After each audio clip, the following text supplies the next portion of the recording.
Hey everybody, today we are debating Christianity versus atheism, and we're starting right now.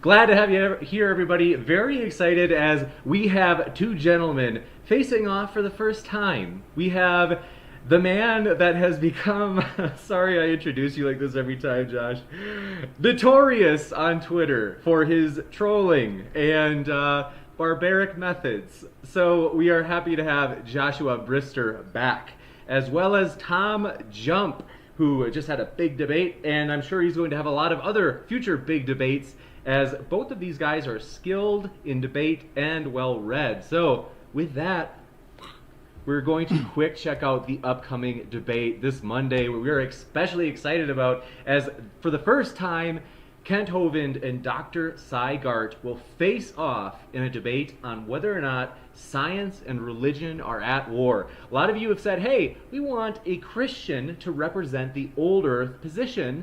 We've never had one.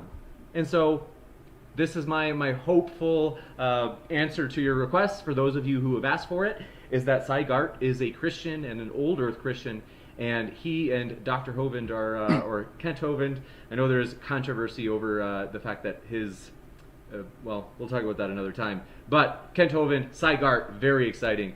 Now, for today's debate, very pumped.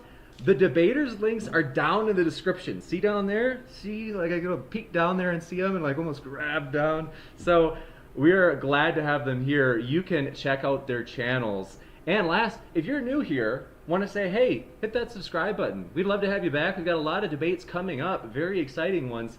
And whether you're a Christian, atheist, we want to know, we're glad you're here. So it doesn't matter what side you're on or whether you're one of the many strange creatures in between.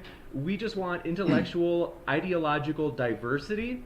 And so having you could say, a mix of people that interact is, I think, good for us. We kind of learn new perspectives, and it keeps us sharp in terms of not getting into that group think where you have everybody just kind of agree with you.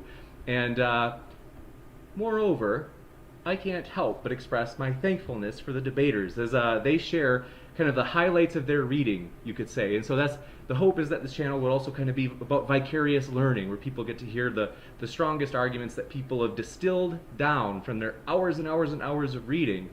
And with that, we will introduce the debaters. So first is Joshua Brister, as mentioned, Mr. Notorious. Let's call him Mr. Incendiary.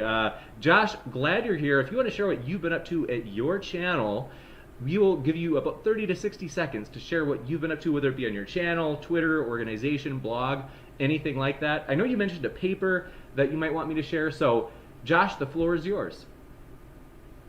Well, first of all, you can call me the best if you want to call me anything at all.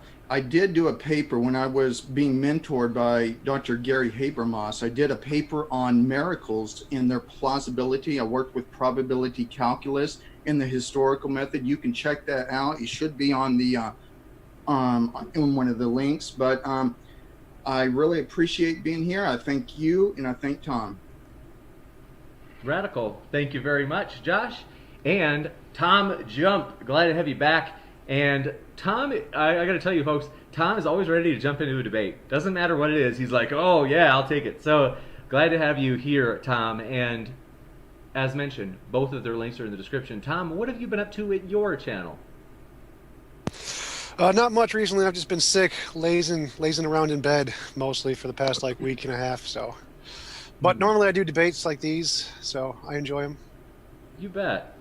Well, we hope you feel better, and I'm sure that Tom's going to have many more debates on his channel, and so you can check that out. In fact, I think, Tom, is it fair to say you have like primarily almost all your videos are debates? Usually they're conversations, not usually debates. I just do debates on your channel, so but they're close. You bet. Yeah, you can say civil discourse. We use the word debate pretty loosely around here, so want you to know about that channel, as we really want you to just know about where all the debates are happening. Doesn't matter if they're on modern day debate or not, we're happy to have you here, but if they're on another channel, we want to let you know about it so you can check those out as well. Next, we're going to start this debate with a 12-minute opening statement from Joshua Brister. TJump is willing to do a very quick abbreviated opening. He doesn't really, basically, I screwed up. I didn't communicate well in terms of opening statements, and so Tom was kind of like, "Hey, I'll just improvise," because he my fault. He thought it was going to be a civil discourse where they just kind of jump into informal dialogue for the whole time, and so sorry about that.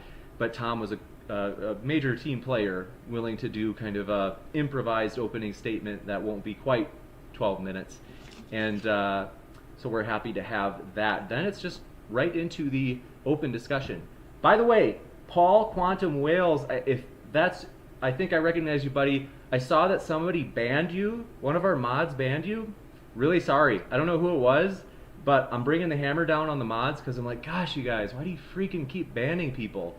We don't, basically the rules here, I'll go over a couple of rules really quick because I always forget to.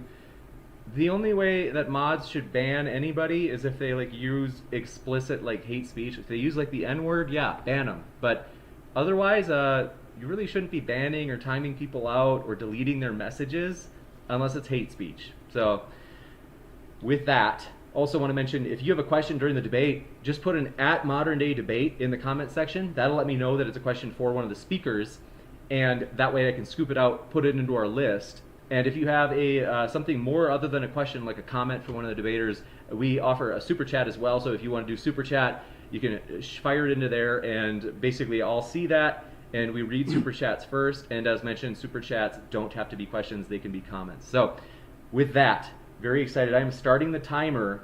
And Josh, if you want to go into full screen mode, I know that you had said you have what's the word I'm looking for? You have a PowerPoint. Yes.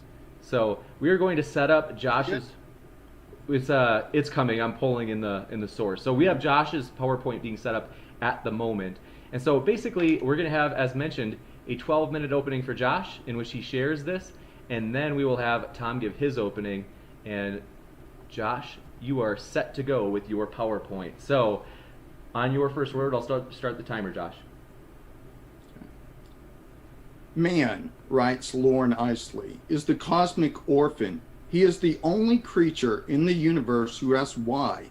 Other animals have instincts to guide them, but man has learned to ask questions. Who am I? He asks. Why am I here? Where am I going? Now, according to Aristotle, philosophy begins with a sense of wonder about the world, and the most profound question a man can ask concerns the very origin of the universe. Aristotle begins his metaphysics with a statement: all men by nature desire to know. An indication of this is the delight we take in our senses, for even apart from their usefulness, they are loved for themselves. And above all others, the sense of sight. We Christians study apologetics. We tackle false doctrines. We tackle false philosophy, as it says in the book of Colossians 2:8. See to it that no one takes you captive through hollow and deceptive philosophy, which depends on human tradition and the basic principles of the world rather than of Christ. This is the time we are taking this back. I want to mention a couple articles a couple arguments by C.S. Lewis, a lived life type argument. Premise one: if we have needs and desires that this world can't answer or provide, then we probably aren't made for this world. Premise two: we have needs and desires that this world can't answer and provide. Premise three: we aren't made for this world. This was in Mere Christianity. In another of his books, Surprised by Joy, here's another argument. Premise one: every natural innate desire has an object that can fulfill it. Premise two: human beings have a natural innate desire for immortality. Therefore, premise three: there must be an immortal life after death. Alvin Plantinga, in many of his books, Warranted Christian Belief, God in Other Minds, he has argued that there are properly basic beliefs. Among these are the existence of God. We don't have to give any argument for the existence of God. God is a living reality to us, and so is other minds and our own existence, the external world. And by the way, a tiger defecating on Tom Jump's books. We could know that by the perception that they bring us. Like others, John Calvin, the sensus divinitatis, we have this written on our hearts and minds, where we know intuitively that God does exist. Time magazine wrote a provocative article in April 8th, 1966, in questioning whether God was dead. But just 14 years later, in Time magazine, on April 7, 1980, a remarkable change took place. Let me quote from the article. Is God coming back to life? In a quiet revolution in thought and argument that hardly anybody could ever see only 2 decades ago, God making a comeback. Most intriguingly, it is happening not among theologians or ordinary believers, but in the crisp intellectual cycle of academic philosophers, where the consensus has long banished the Almighty from faithful discourse. Quentin Smith has said similar things.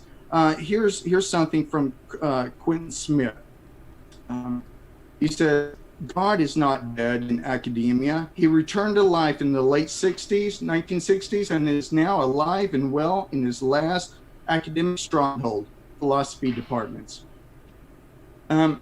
Christian theism rises. I want to read another quote by Quentin Smith. Naturalism passively watched as realist versions of theism began to sweep through the philosophical community, until today perhaps 1/4 or 1/3 of philosophy professors are theists, with most being Orthodox Christians in philosophy. It became almost overnight academically respectable to argue for theism, making philosophy a favored field of entry for the most intellectual and talented theists entering academia today. There is a revolution going on, and I wonder if Tom is aware of it. Common sense strikes back. You could get a good look at a bad argument by sticking your head up a bull's ass, or you could just look at David Hume's word. You could just take David Hume's word for it. Now, I'm going to be discussing David Hume a lot during this presentation. Thomas Reid, a philosopher from the 18th century of common sense, the Scottish common sense philosophy. This is what he says. We see then that Mr. Hume's philosophy is very much like a hobby horse, which a man, when he is ill, can keep at home with him and ride to his contentment. But just in case he should bring it to the marketplace, his friends would quickly impanel a jury and confiscate his estates, and have the solicitude never to leave him alone again. This skepticism is unwarranted and unlivable, and we're going to see, here's a lot of books that go over this. Some from William James, some from Daniel Robinson. This is a quote from Bertrand Russell. Whoever wishes to become a philosopher must learn not to be frightened by absurdities. As you can see on this timeline, David Hume is concurrent with this Scottish Common Sense School with Thomas Reid. Thomas Reid thought things a lot differently than the skeptical Hume. Conjectures and theory of the creation of man, and will always be found unlike the creatures of God. If we would know the path of God, we must consult themselves with humility, without daring to add anything of ours to what they declare. A just interpretation of nature is the only sound in orthodox philosophy. Whatever we add to our own is apocryphal and has no authority. Here is his famous An Inquiry with the Human Mind, who David Hume read and could not answer. This is Thomas Reid's philosophy. As you can see, it's direct realism. We can know things in the external world by first-person perspective, by the introspective perspective. Reid's answer to Hume's skepticism and naturalistic arguments was to enumerate a set of principles of common sense which constitute the foundations of rational thought. For Reid, just as we can trust our cognitive abilities to reliably perceive our own innate thoughts and can comprehend our own mental capacities, we can also likewise trust our sensory perceptions to give us reliable information about the external world. Now, Reid and other skeptical philosophers had something called the ideal theory, which said the ideas are mere representations in the mind. We should not do that. The simplest explanation, Tom, is direct realism. Trusting our innate intuitions about causality. This is what David Hume said in 1754 to his friend John Stuart.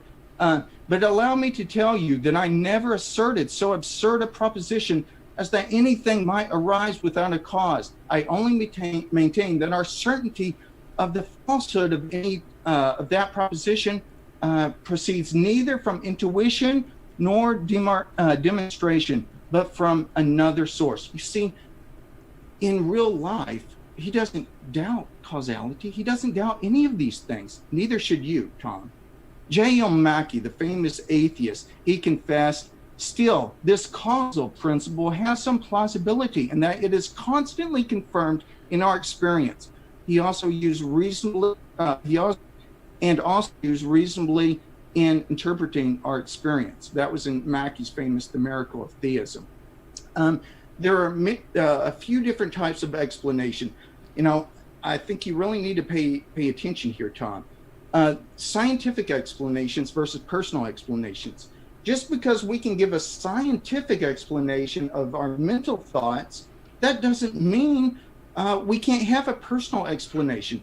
Just think of water boiling or a car not starting. Are we gonna really explain that to somebody by talking in the realm of physics and in laws and what is happening at that level? Or are we going to simply say something is wrong with the car, or I put water on the kettle to boil a pot of tea? You see, there are different kinds of explanations, and you can't rule out a priori ahead of time any of these. If you do, you're having faith in something called meta-epistemological skepticism, which is it's a wrong track to take. If you leave open the very possibility that God could exist, you have to look at the evidence. Number two, right here, the universe requires an immaterial cause because all space, matter, and time came into existence at the Big Bang. You can't have a scientific explanation of the beginning of the universe. You can either have either an abstract object starting the universe or an unembodied mind. But here's the problem, Tom. Abstract objects don't stand in causal relationships. So you have to postulate as the best explanation an unembodied mind, even though you yourself may not have experienced it. It's the only option there. Got a 1 minute warning. This is what falsifies pantheism: necessity and sufficient conditions. The cause of the universe must also be personal. If a necessary and sufficient condition for the production of an effect are eternal, then why is not the effect eternal? How can all causal conditions sufficient for the production of the effect be changelessly existent, and yet the effect not also be existent along with the cause? How can the cause timelessly exist, but the effect be temporal? Here's the answer, Tom. Pantheism is false. God must be personal to bring about a temporal effect from a necessary state of sufficient and necessary conditions. Time. I'll consider since that's the simplest explanation. Thank you very much. Next. So thank you very much for that, Josh. And now we will return to the dialogue mode. So very excited to move into Tom's opening as well. So appreciate that clear opening, Josh. And as always, we expect a clear opening from Tom. So we appreciate you both being here. And Tom, I will start the clock on your first word. All right, I'm an atheist, by which I mean there is no reason, evidence, or argument that indicate the existence of a God. The reason we can show this is like if you have a box and you believe there is a rabbit in the box, and you claim that the argument or the evidence to indicate the rabbit is the fact that the box weighs 2 pounds. We can know this isn't evidence of a rabbit because it can equally be explained by many other things, like a coffee mug or a weight or a lizard or all these other things. So if any of the arguments presented to indicate the existence of God can work equally as well for a non-God alternative like pantheism, they're not evidence of the existence of God. So I would like to ask Joshua which one of his arguments you'd like to start with. Which argument do you think most refutes pantheism? I think that one that I gave, the last one that I gave, necessary and sufficient conditions when I was reading that last slide. Okay, so the argument is that the Big Bang can't be caused by natural things. It has to be something spaceless, timeless, immaterial. Is that essentially it?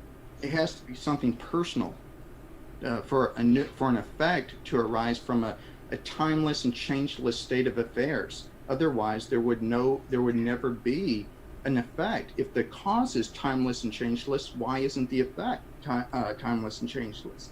Pantheism can't account for that. Well, okay, we can't actually account for that. There is a theory in physics by Nima Arkani Hammad that space and time are emergent from a more natural fundamental property. He's an atheist, so we can't actually account for that naturalism. Is that the consensus, though, Tom? Is that the consensus? No, it's hypothetical. It's a theory. Well, I can give hypotheticals all day, Tom.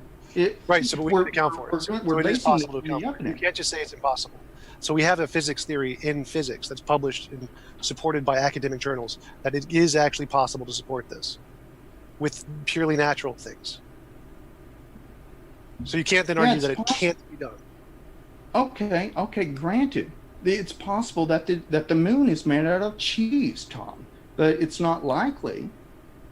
Just to make sure I'm not misunderstanding, Tom, you said that you're ready to go into open discussion? Yeah, I'm ready to go. Oh, okay. Sorry about that. Just checking. Okay, go ahead. So most physicists are atheists, so they're actually say you more about towards... what I Josh, you got to let What? Tom finish. I think he was asking you a question, right? Sorry. Okay. So my position, most physicists are atheists. So most physicists reject this idea that you need some kind of consciousness to create the universe. It's just not really an accepted position. Most physicists either go with like the multiverse, the cyclic universe, string theory. None of them go with, there's a very small percentage of physicists who go with the mind. So the consensus in physics is not the argument that you're going for. One way to argue, if you want to say that space and time couldn't come about from purely natural causes, well, we actually have physics theories that do exactly that. So the consensus is that your position is not correct and not supported. Yeah, I don't think that's right. The consensus is that the universe began to exist. Now, it's the theist who has a ready explanation for why it began to exist. They've always said that God is the reason, the sufficient reason, or the cause behind the universe. I was actually going to use both arguments and a number of others if I would have got to them. So it seems like it is plausible that we can say that that the universe began to exist. Here's the atheist reply, from what I understand it. The atheist reply is it just arose by magic?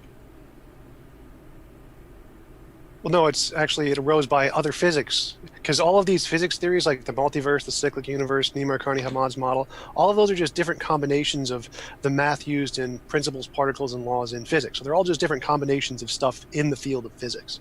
Whereas there's no physics principle for like a being or an all-powerful thing or a necessary thing. Those aren't physics. So all of these things I'm presenting have a basis in physics, whereas yours does not have a basis in physics.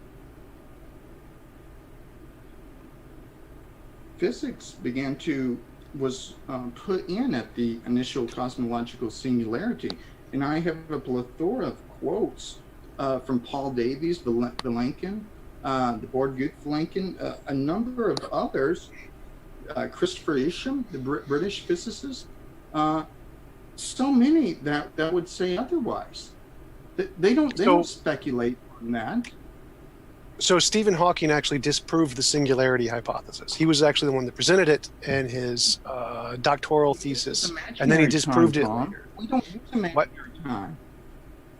He right? uses imaginary That's a different theory. Which makes theory. sense, like the square root of -1, Tom. That's a different theory. That's not related to his refutation of the singularity hypothesis. So that's a different thing. Okay. Well, what's the consensus show? That there was a singularity. Do you concur? No, no, that was refuted by Hawking. No, no. In fact, in his new book on a brief, not a brief history of time, on the nature of space and time, he says now almost everybody believes that the universe and time itself had a beginning at the Big Bang. Yes, the consensus is that our universe had a beginning, Don. but the beginning isn't the same thing as a singularity. It's not; those are two different things. A singularity is a focal point where all time and space are compressed into an exact single point of, I don't know, the singularity. And that part was disproved. Have you? So those are two different theories. The Big Bang and singularity are not the same. Yeah, I know that you keep saying that, but it's not. Have you read a book by Big Bang Theism, Atheism, and Big Bang Cosmology by Quentin Smith and William Lane Craig? I think it came out. I don't think so. One sec, I'm trying to find the Hawking quote where he specifically says that.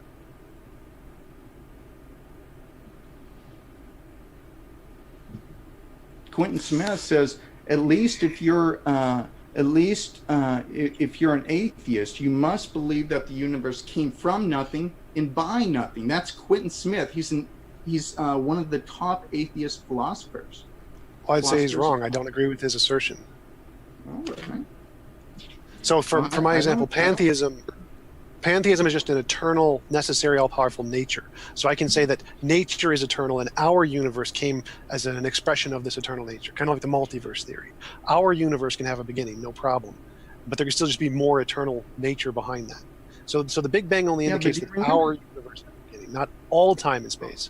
Our time and space. Here's the argument that I gave against pantheism.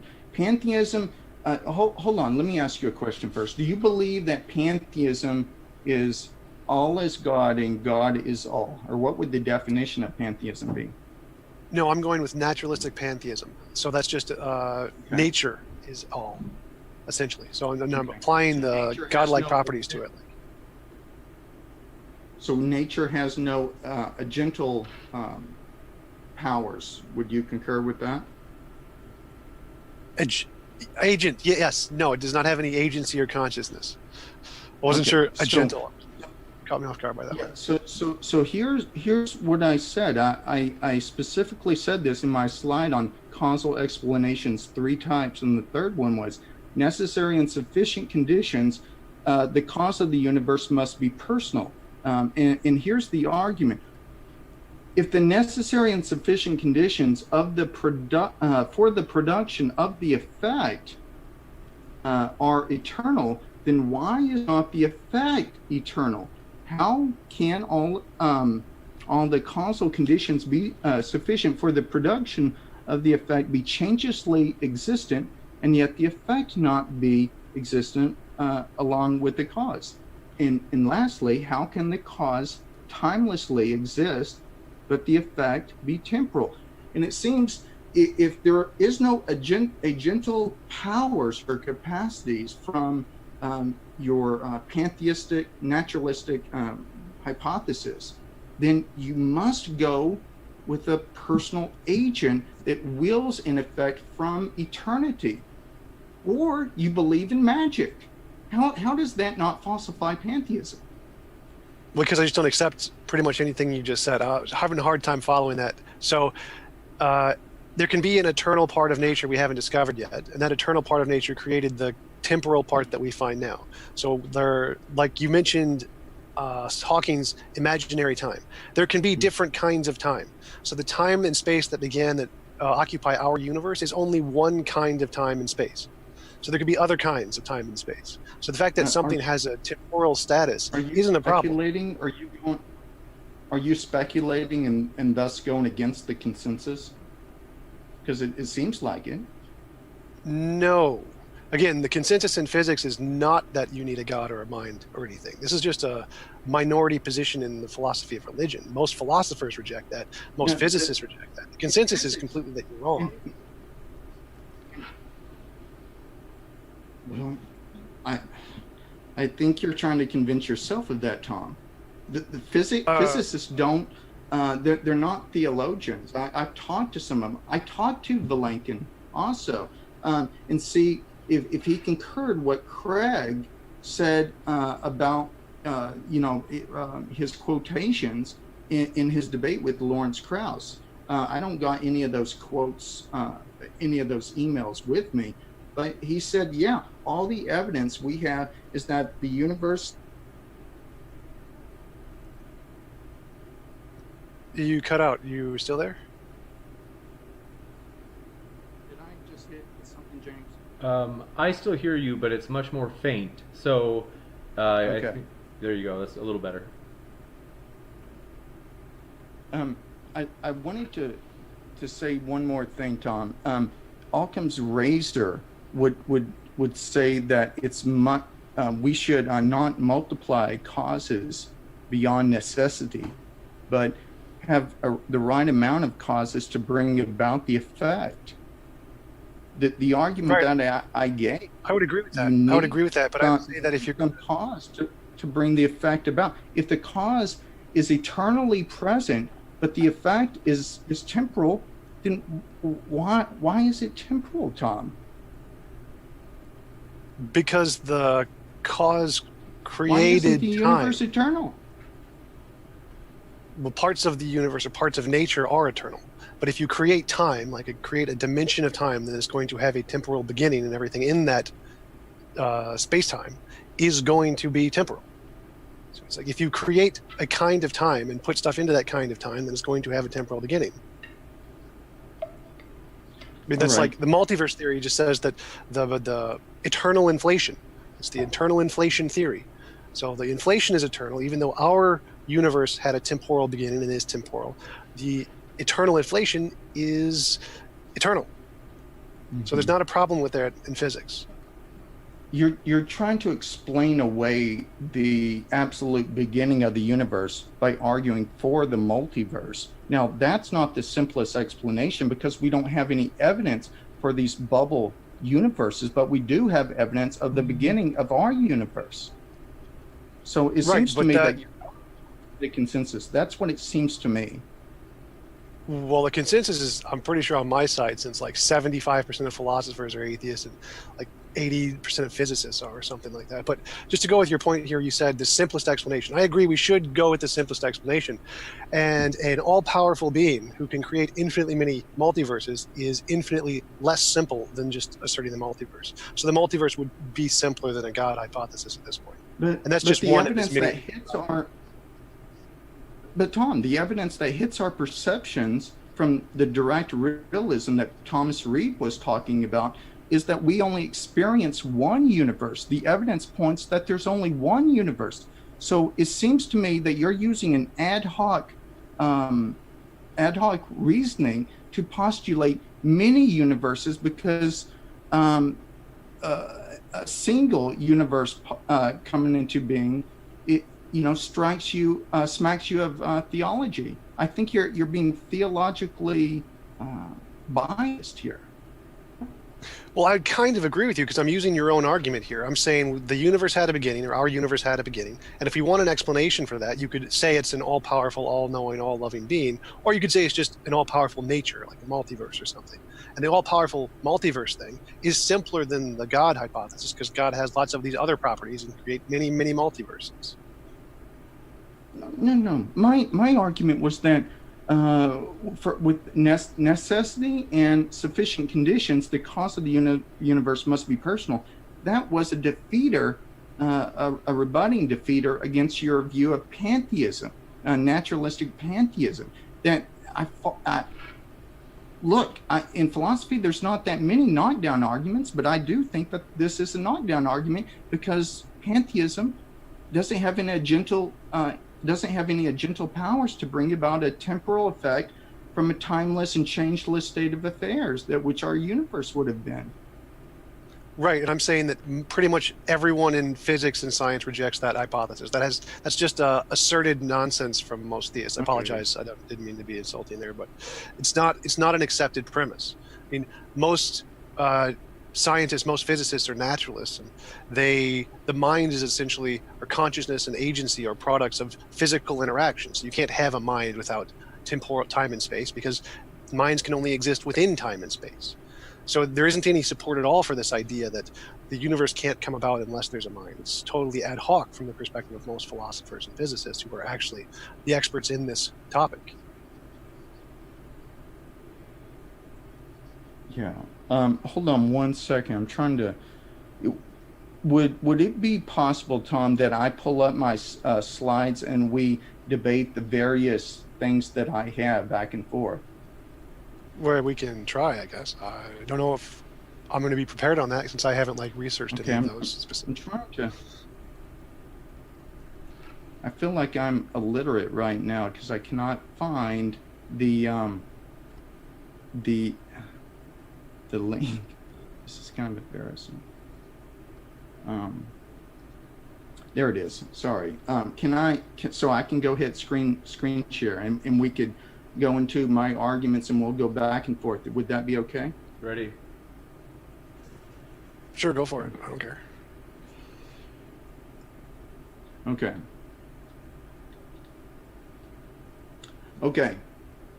As you can see, this is one of my arguments that I was going to discuss. Of course, I didn't manage my time well. Maybe I just had too many slides. My fault. But for Limnes.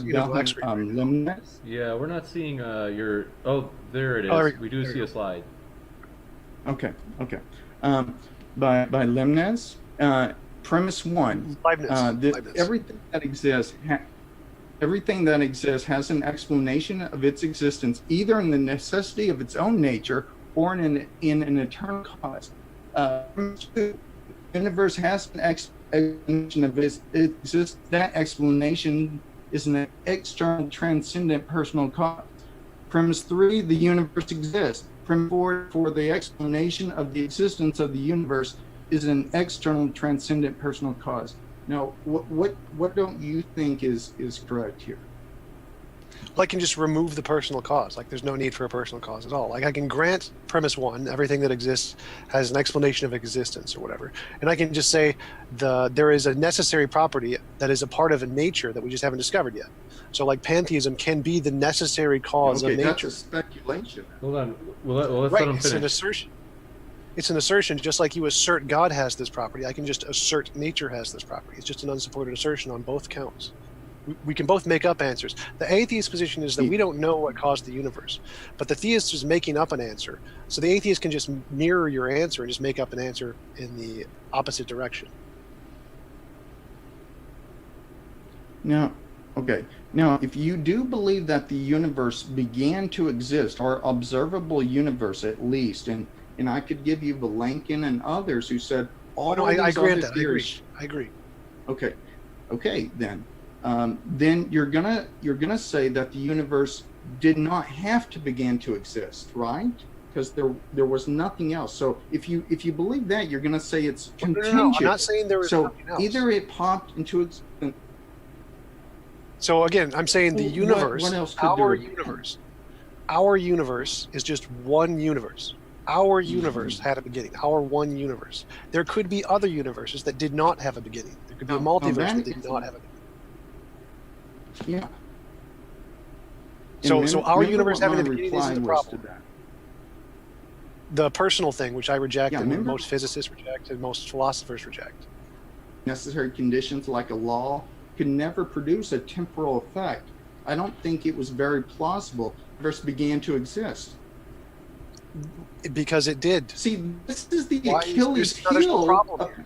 There's no problem. You haven't pointed out a problem.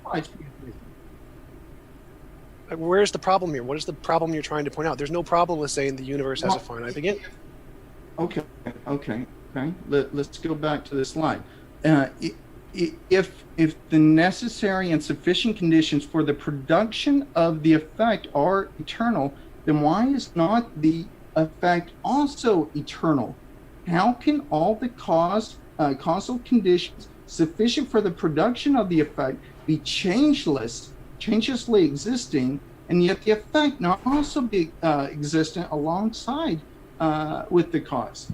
See, our experience shows that the effect is temporal.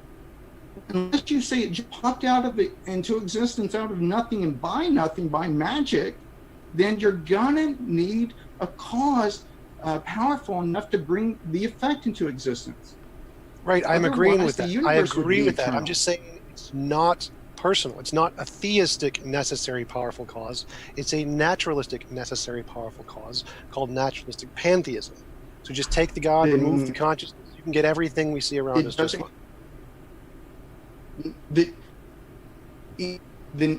Pantheism, the pantheistic naturalistic understanding of God doesn't have any potentialities to bring about a temporal effect. You see, that just seems to be like an assertion that you've made up. Like I don't agree with that. I can't hear you. Yeah, Josh, it's being a little bit choppy with your internet service or something, Josh, just to let you know. Okay. Yeah. Okay, we'll move on. I don't think we're going to get anywhere with that. I put down my argument for why I think it falsifies pantheism. I don't really think what you said is plausible, but I want us to move on in this debate. You bet. Okay. If you're done with the screen share, Josh, are you done with the screen share by chance? I think he's going to go to other arguments. Oh, okay. You bet. Yeah. I mean, would that be okay? Yeah, it's go okay, for Tom. Okay. One cosmological argument formulated by Al-Hazali. Whatever begins to exist has a cause. The universe began to exist, therefore the universe has a cause. Again, this is one of those common sense arguments. Not being skeptical. You don't be skeptical of any of these premises. So why would you doubt any of these premises? I wouldn't. I would agree with all of them. I'd just say the cause is necessary pantheism, not necessary theism. Okay. Well, why is the universe non-eternal? Why is it temporal then? It wouldn't need to be. There's absolutely no reason why it would need to be. It has a beginning. There's no problem with this with pantheism. There's no contradiction here at all. The evidence shows that it's temporal, and when you shrink down the universe... No, I'm agreeing with you. That's not a problem. This is not a problem for pantheism. There's no problem here. Isn't that a common sense argument for theism and over pantheism, because pantheism doesn't have the potentialities to produce an effect in time? No, because you're just asserting it doesn't have the potentialities, which is just a made-up property. There's no potentiality law of nature. There's no potentiality feature of reality. That's just an asserted property just came up with in, I think it was Anselm or Aquinas' mind. You'd have to actually show that property corresponds to reality. It isn't just something in his head. Well, okay. Let's see if it corresponds to reality. Do you have any potentialities to do anything, to bring about an effect? Well, it's kind of like saying I'm a bachelor. I'm an unmarried man. It's just a made-up definition. So sure. But doesn't correspond to reality. It's just a linguistic definition. I can't hear you anymore. You're really quiet. Josh, it's hard to hear you, buddy. I'm saying is, you will to raise your arm and bring about an effect. Sure, and you can define that as potentiality, but it's just a made-up definition, like defining an unmarried man as a bachelor. It's not a quality of reality. It's an arbitrary language definition that we apply to it. Well, Thomas Reid discusses this also in his Inquiry into the Human Mind. He says artificial language would have no meaning whatsoever if it can point or signify some kind of natural language. So there's no reason to be skeptical of our languages, that they can't correspond to reality, because they signify something. They're pointers. I agree. They can correspond to reality, but they don't necessarily respond to reality. Like I can say there is a square circle. That does not correspond to reality. I can say there is a married bachelor. That does not correspond to reality. So you can't just assume. You have to actually demonstrate that what you're saying does correspond to reality. It isn't just one of the imaginary things, like a bachelor. Okay, I can assume or say that the universe, that the moon is not made out of cheese. Of course, I can't prove that, but it's a commonsensical notion, and it's a commonsensical notion on these premises that you need a gentle power to bring about a temporal effect. In the pantheism God. Pantheistic naturalism doesn't have that potentiality, and you concurred with that. No, I can grant those three premises of the Kalam. The potentiality and actuality are just made up properties to me. They mean nothing. They're like saying, I don't know, a bachelor or a married man. They're just human inventions that have nothing to do with reality at all. And this is something that most philosophers and most physicists agree upon. We don't grant Anselm's distinction between these two things. They're not something that corresponds to reality to most philosophers and most physicists. It's just an arbitrary definition, kind of like Hume rejected causality. Most people don't agree with Hume and don't reject causality. It's just Hume's way of doing things. Or the analytic-synthetic distinction by Kant. Like, many people do not agree with the analytic-synthetic distinction. It's just something he made up. So there's lots of distinctions we can make up, and the potentiality and actuality is just one of those distinctions somebody made up that we have no reason to believe corresponds to reality. Well, it seems to me that if we have good evidence that the universe is temporal and not eternal, we can say it's contingent, that everything in it is contingent, and the whole universe, since it began to exist, is not the necessary thing. But for there to be for there to be contingent beings, it seems plausible and reasonable and speak to our common sense notions of reality, that there must underlie some necessary cause that holds everything together. What say you?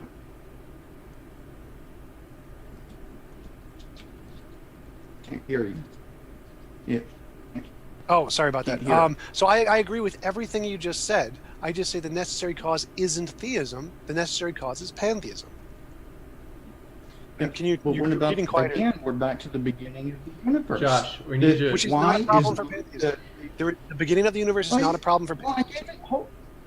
Let's see about that. I think I gave an argument for that right here for necessary and sufficient conditions. If the necessary and sufficient conditions for the production of the effect are eternal, then why is not the effect eternal? There's no problem with that. That's not an issue with pantheism. I mean, this is your own issue, your own problem that doesn't have anything to do with pantheism. Like, scientists don't have a problem with saying there is an eternal inflation that caused our finite universe. No one has a problem with this. See, you're speculating now on multiverse without any evidence. You're breaking up again. You're speculating to explain away. You're still breaking up. I think what we'll probably do is move to Q&A. You're speculating to get around the evidence. Josh, it's really hard to hear you, buddy. I'm sorry. I think it might be a little bit easier if we go to Q&A, just because it'll be kind of it'll be, in a way, it'll be like the talking will be divided amongst us three. I think it's more of the internet, like maybe a connection issue. It's sometimes it drops. I'll respond to what he just said. Like, as I said, physicists can present eternal models of nature, like the eternal inflation and the multiverse and string theory, and have no problem explaining a finite universe. Like, this is not an issue in physics. There's no problem. There's no contradiction between those two. I do want to get this to Tom first. Here's what I was talking about when I was talking about Alexander Vilenkin. First of all, Lord Vilenkin, I'm familiar. Well, the anthropy principle by John Barr and Frank Tipler, who I met when I was in college. It is said that an argument is what convinces a reasonable man, and the proof is what takes it to convince even an unreasonable man. With the proof now in place, cosmologists can no longer hide beyond the possibility of a past universe. There is no escape. They have to face the problem of a cosmic beginning, and that is evidence that the universe is contingent. Right, I agree it's contingent. I just don't agree that the cause is a god. The cause could be naturalistic pantheism. And like 2 paragraphs later, I think in that exact same book, Vilenkin goes on to say that this does little to support the theist position. He's not a theologian. I know. And so just to clarify, when he says this, he's not supporting theism, which he says like 2 paragraphs later. They're getting out of their domain.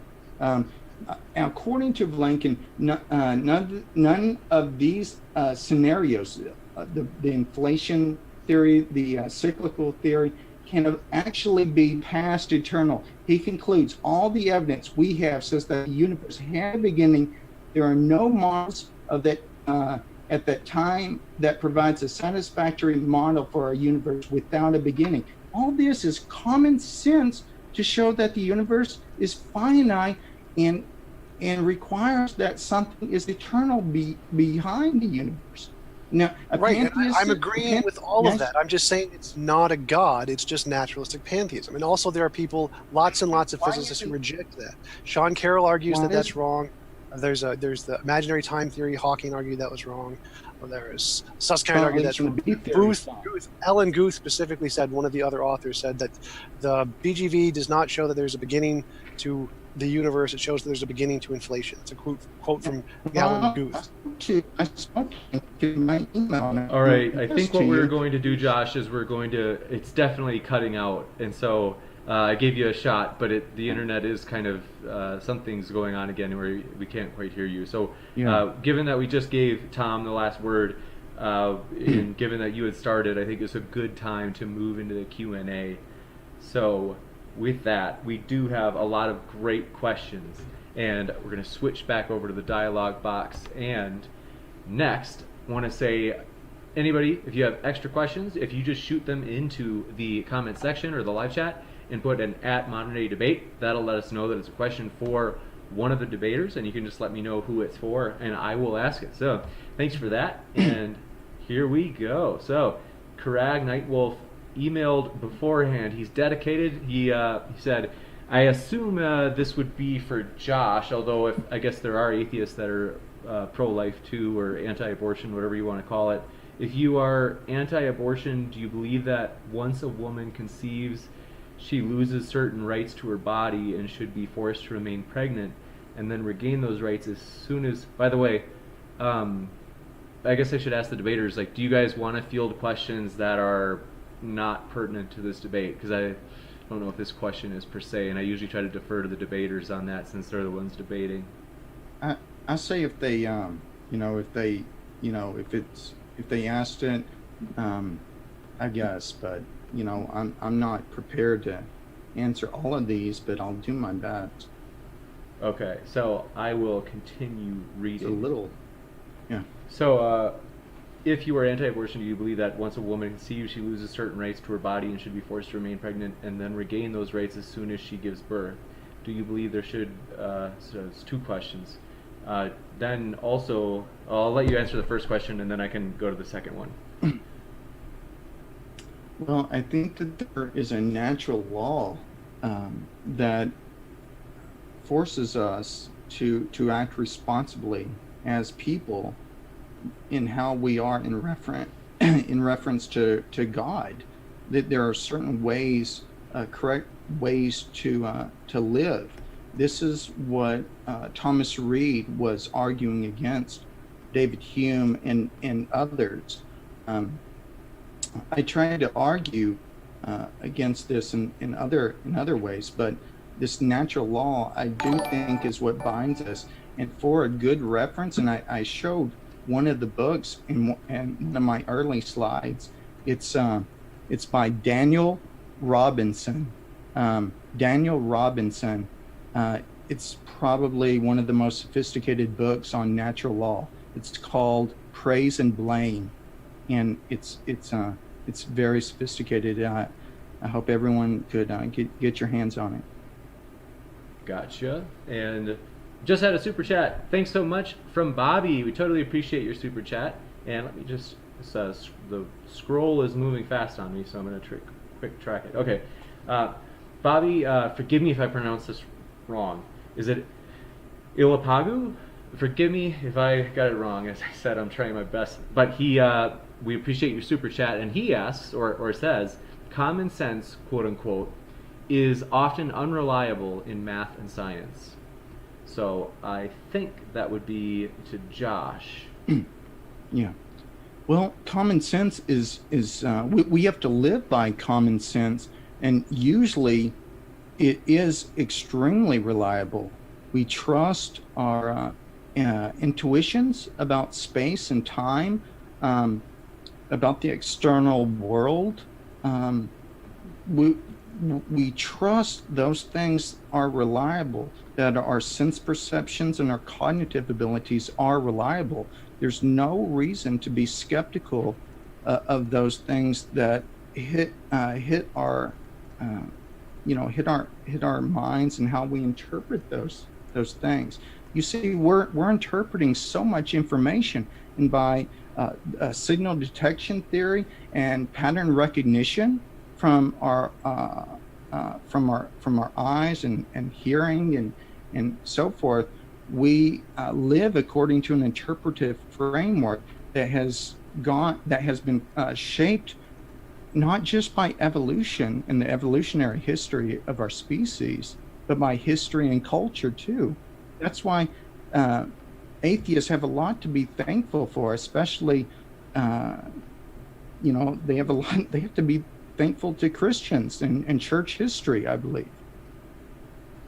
Gotcha. So thanks for that response. And one thing I forgot about, sorry about this, Caragnite Wolf. It was a two-parter question, and I asked the first one, and then I got distracted and went on to the next one after Josh answered the first one. So two-parter, this is the one, remember, on abortion, and he had said, do you believe there should be some form of punishment for men as well? So given that he says as well, I think he maybe inferred somewhere that you think there should be punishment for women, unless I'm Well, mistaken. no, I think both people need to be mature, both the man and the woman, and they both need to take responsibility. Um, yeah, so both need to take responsibility. Gotcha. So we have another question. This is from. You're coming in fast. Sorry, I'm a little bit slow right now. So next one is from Stickman Sam. Good to see ya. Long time viewer of the channel. So we're glad to see you, Stickman, a veteran. Question for Tom: does Tom consider the existence of nature to be a brute fact? I would assume it is. Yes. So I'd say if like theists define their God that has these certain properties, and there's essentially two ways you can define it, either as a brute fact or a metaphysical necessity. The only difference between these two is you take a brute fact and say it couldn't be otherwise, then it's a metaphysical necessity. So I would probably just say it's one of those two. It's a brute fact or a metaphysical necessity. I don't know which, but either one's fine. Gotcha. Next up, Ocean. He asks, what makes a mind necessary to be the first cause that isn't covered by naturalistic pantheism? I think that's for Josh. Yeah, I don't really know what he's asking. So, Well, he's asking, like what you said earlier, why does your explanation rule out pantheism? Why do we need a mind? How does that exclude pantheism?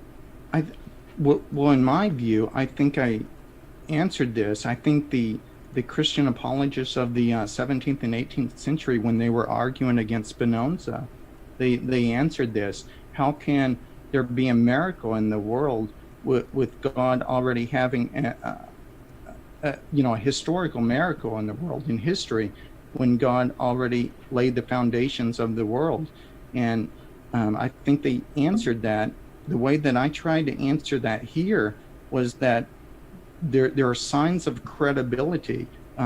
William Paley talked about this in his book, A View of the Evidences of Christianity, and his book on natural theology, about with the watchmaker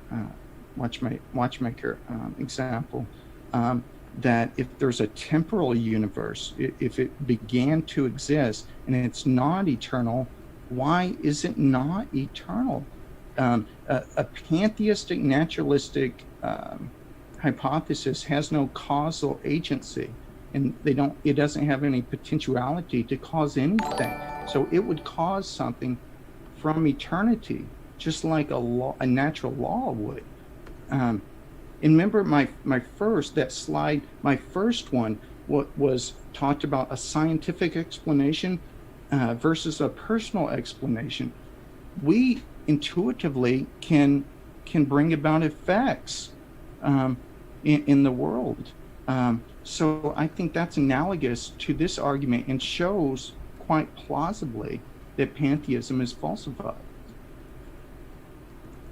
You bet. So next we will go on to a question from Karag Nightwolf. So thanks for your question, Karag. He said, question for Josh, does he believe that the resurrection is unfalsifiable? And if it's not falsifiable or unfalsifiable, how could it be falsified? It could be falsified by showing the bones of Jesus. Now that would be very difficult. But in principle, at least, it's falsifiable. You have to look at the evidence. Science and history and the humanities, these are not the same thing. Just because theology or the arts don't have any predictions or predictive qualities to them, that doesn't mean that they're any less valuable. If we take history seriously, and in which I'm a history teacher, you have to look at the specific evidence, not just consider the general background evidence that miracles usually don't happen. Well, let's look at the specific evidence of of Joseph of Arimathea, the empty tomb, the post-mortem appearances, church history, etc., etc., etc. I like to frame it like a piece of a knight's chainmail. All of the links in the chainmail on a knight are the overall cumulative case for Christian theism. So the atheist can't just knock off one little link, because it's all held together by a multiplicity of evidences. Gotcha. Thank you very much. And we just had a super chat. Thanks, Kent Hoven's CPA. We appreciate your super chat. It's not really Kent Hoven's Wait, CPA. are you serious? No. It's a No, fake name. no, not really. We have to say it every time that it's not really his CPA. So he says, TJ, is it? Oh, he's coming after you. Let's see. He's coming after Josh. He says, TJ, is it hard to get Josh's butt off of your foot? Ooh, Josh. Oh, Josh. Well, Josh, I mean, I guess you could respond if you like, since he's smack talking you. You want me to respond? Or if you want, but you don't have to. It's just a little smack talk. But if you don't want to, you don't have to. Okay. So just giving you a chance. I'll respond. I could get a good look at a bad argument by sticking my head up David Hume's ass, but wouldn't you rather take his word for it? You bet. Well, all right. There you go. Kent Hovind, CPA, and Josh. A new feud is born. Jerry Penna, thanks for your super chat. Just came in. Totally appreciate it. Jerry Penna said, the Christian just asserts an agent, but why an agent?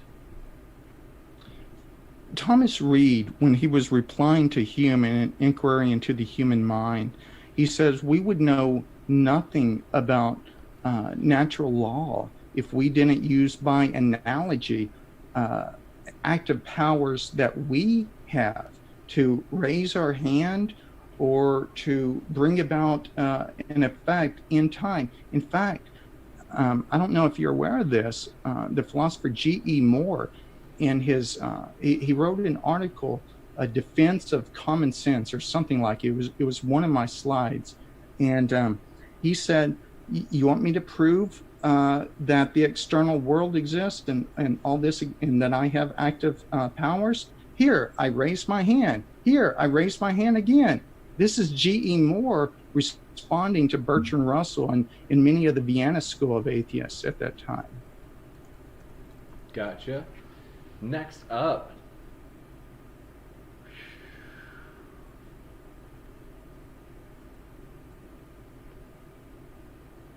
Question for Tom. From Sickman Sam, if you believe that the universe comes from a natural, non-conscious cause, then how and why would it lead to the existence of conscious agents within it?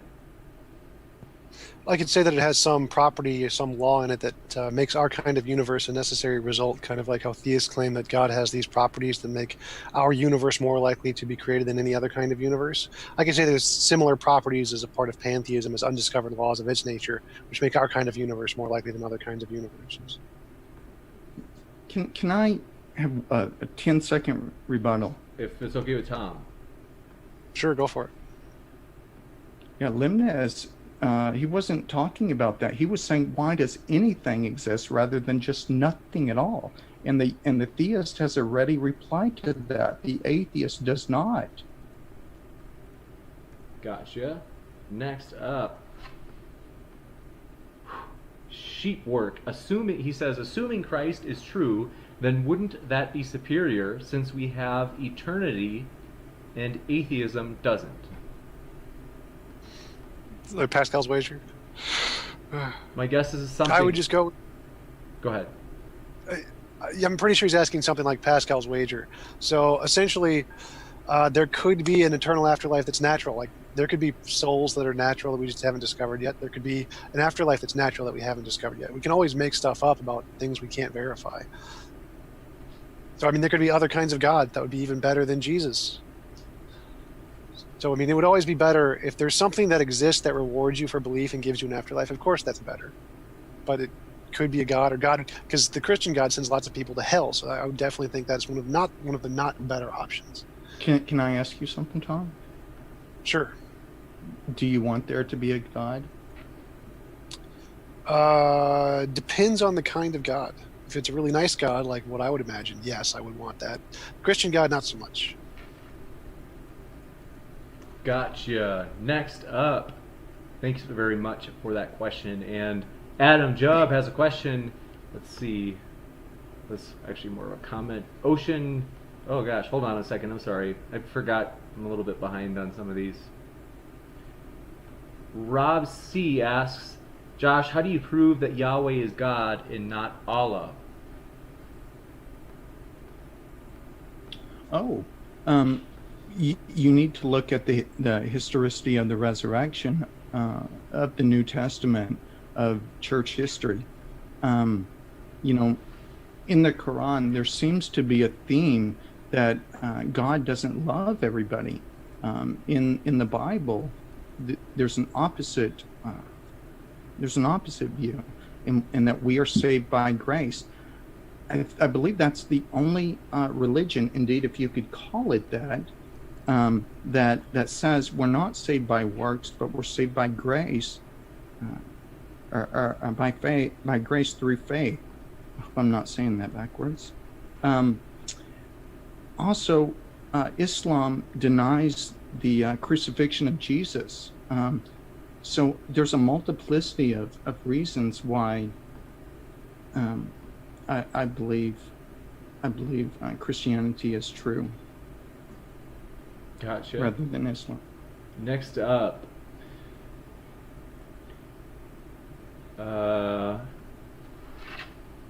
Anton Kruglik. Thanks for your question. For Tom, he says, naturalist pantheism on top of a determinism. It's actually more of a comment. Sorry. Trying to find the question in here. For TJump, isn't calling a potentially arbitrary property an arbitrary claim about it? Yeah, that's exactly what I think theists do about a God. They have these potentially arbitrary properties of God's nature, and they just assert them that they're necessary arbitrarily. And I'm just doing the same thing with pantheism. Gotcha. I'd like to respond to that. As long as it's okay with Tom and extremely brief. Sure, I'm fine with it. Yeah, Thomas Reed, when he was responding, he said that we can know intuitively by our active powers that we don't exist necessarily. And by the way, common sense shows that to be true. Common sense also says that things that begin to exist aren't eternal, but they're caused by something that has a reason in themselves for why that effect exists. Gotcha. You bet. Thanks so much. Next, let's see. Adam Jubb asks, Josh, are you using an old microphone on a windy beach? I think I think I got my microphone in Afghanistan. Gotcha. Taking a little trolling yourself there, Josh. So next up, Lucifer Almighty asks, question for Josh, why are you ignoring the eternal universe models? Because the beginning of the universe falsifies that. The Vilenkin piece, Paul Davies. There's so many other people that falsify that. In his new book, Space and Time, Stephen Hawking says now almost everybody believes that the universe had a beginning at the Big Bang. Now, through conceptual analysis, we try to figure out what the properties of the cause behind the Big Bang that produced it must have.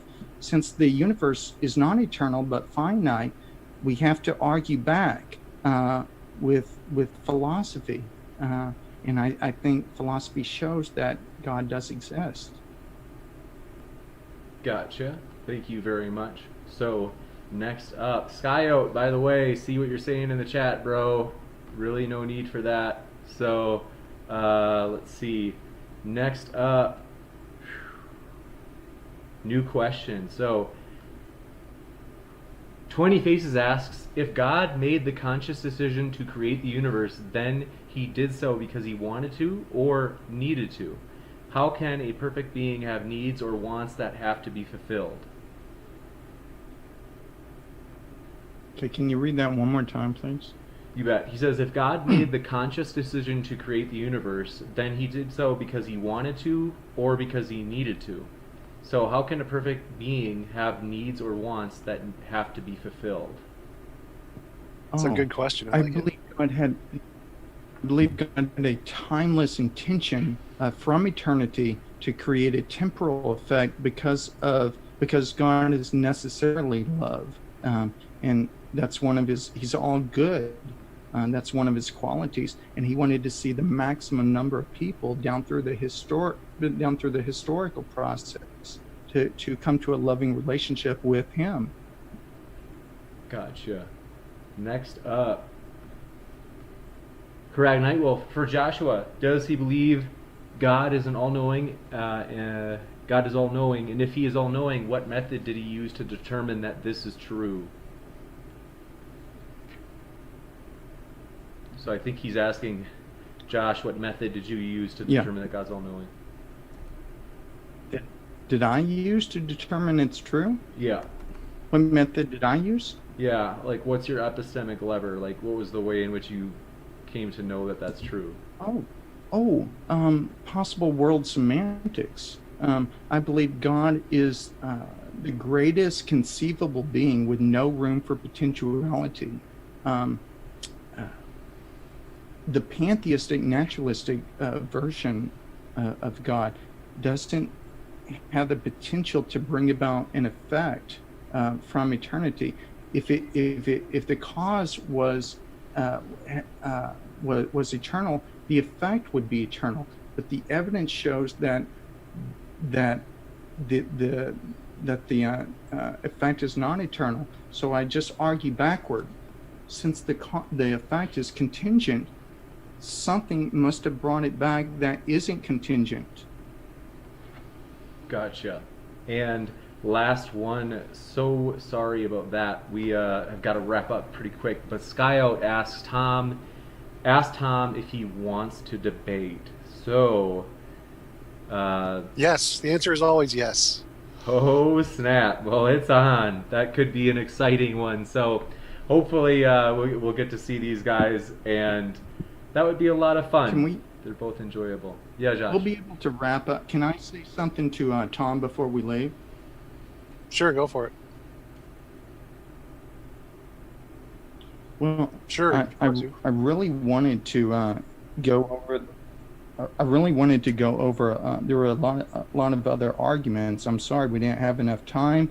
I think you're a nice person, and I had a lot of fun. I want everybody to tune in later on March 19th when I'm going to debate the top atheist in the world, in my opinion, Dr. Graham Oppie. And I think I have my hands full, but I'm confident. It's definitely going to be exciting. Josh really did reach out to Graham Oppie and got a yes So that's going to be an exciting one, and I am encouraging Josh to read nothing but philosophy every waking moment from now until then, so that it's not, so that hopefully Dr. Oppie has someone that I don't know. Can I, it's hard can I to. make one It's, prediction? Can I make one prediction? yes. I'm going to beat Dr. Graham Oppie. Well, we look forward to the discussion, and I can tell you that Dr. Oppie has been extremely kind through email, and as everyone knows, he is a rigorous, kind. rigorous thinker, to say the least. So, with that, we also want to remind everybody we will have that Kent Hovind versus Cy Gart. Dr. Cy Gart will be debating him on whether or not science and religion are at war. That's an exciting one coming up. And then a couple of exciting ones that we do have coming up. We'll have Shannon Q on next Wednesday, and she'll be debating a gentleman named Volt. Then we will also have a Lion's Den next Saturday. We haven't done that for a while, so if you guys like Lion's Den, then you're like me, because they are awesome. And guess who's going to be in it? None other than these two gentlemen plus Astrolates. So both Joshua and Astrolates will be coming after TJump in the Lion's Den. Go ahead. Well, actually, I would like Tom. I would like Tom if you could get Pine Creek and somebody else. I would like us, since we're in the Lion's Den, I would like us, me and Andrew, to be challenged. Gotcha. We can do that. And it will be a blast. So, with that, thanks for being here, everybody. We'd encourage you, if it's your first time here, hit that subscribe button, as we plan on having a lot more future debates that are going to be a blast. This is actually, I just tell people all the time, I say that this is honestly such a fun time for me to be here. So, with that, I want to remind you, the debaters' links are in the description. See, like down there, I can like reach down and grab them. We're very excited that you can check them out at those convenient links. Moreover, we want to say, keep sifting out the reasonable from the unreasonable. Have a good night, everybody.